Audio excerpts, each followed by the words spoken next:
What's going on, everybody, and welcome back to the Pig Parlor with your guide, manbearpig_97, and today we are back with Subnautica.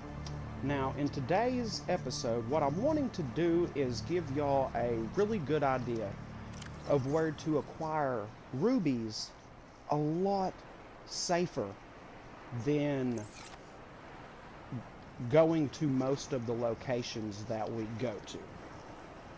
So if you have LifePod 19, you want to throw that on. If you don't, excuse you.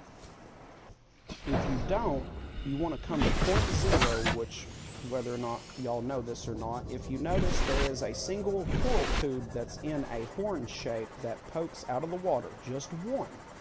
Not the two, but the one. That is roughly point 0. From that area, we're going to be shooting one click left of southwest. And I'm going to do this in real time so that way y'all know exactly where we're headed.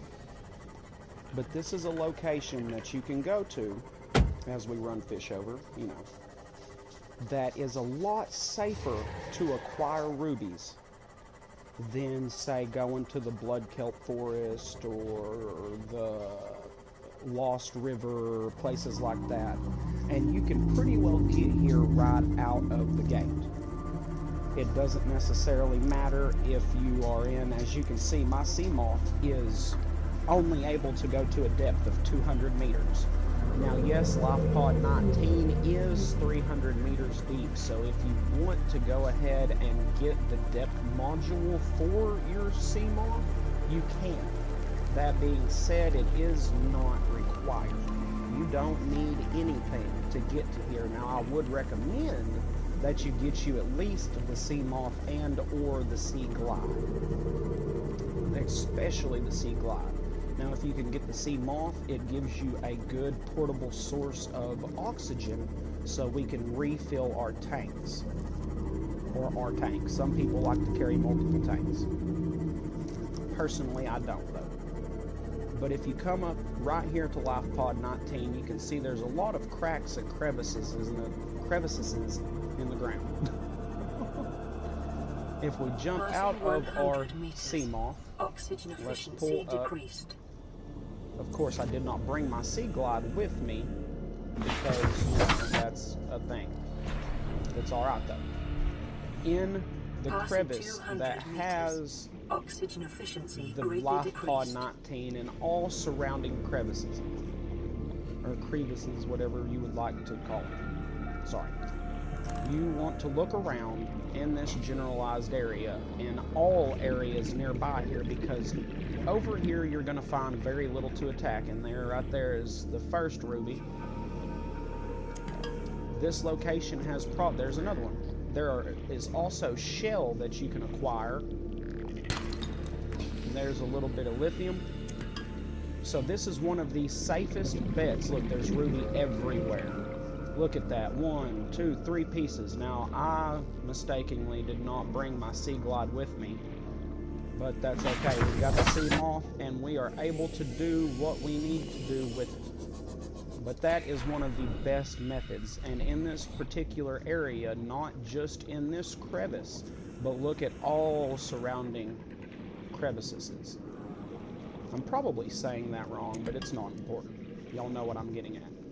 As you can see, there are ruby all over the place. There's quartz. There's also a power cell charger that usually spawns down here too, right next to this life pod, usually right in this general area.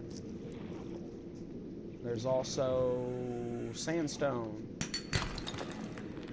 A little bit of everything. iStock. There's going to be a data pad down here, a PDA, all kinds of good things. Gel sacks, you name it. And honestly, in this crevice, there is nothing to worry about. No enemies.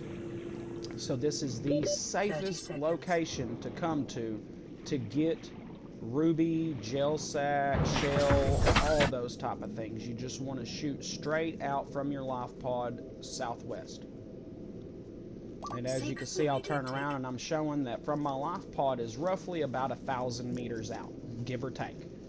So come here, look at all these different crevices, and I'll show you real quick that it's not just that crevice. If we come over to this one, don't go below 200. There's a big old node of lithium. Right over there is titanium. So there is a lot of resources to be had out here, and there is almost nothing. You might find a sand shark or two above the crevices, or these gaps, these, you know, trenches. There we go. We'll say trenches because for some reason crevices does not sound very good. There's more gel sacks right there, and you will find rubies down here too, just as well as you will in any of these trenches. So come out here, do what you can, search for what you can find. And that is all I have to say about that warm Vietnam. So if you like what we're doing, please punch that like button, subscribe to the channel, leave a comment down in the comment section, let us know what you think of what you'd like to see in future videos, and as always, I will see you in the next video. I hope you have a wonderful rest of the week.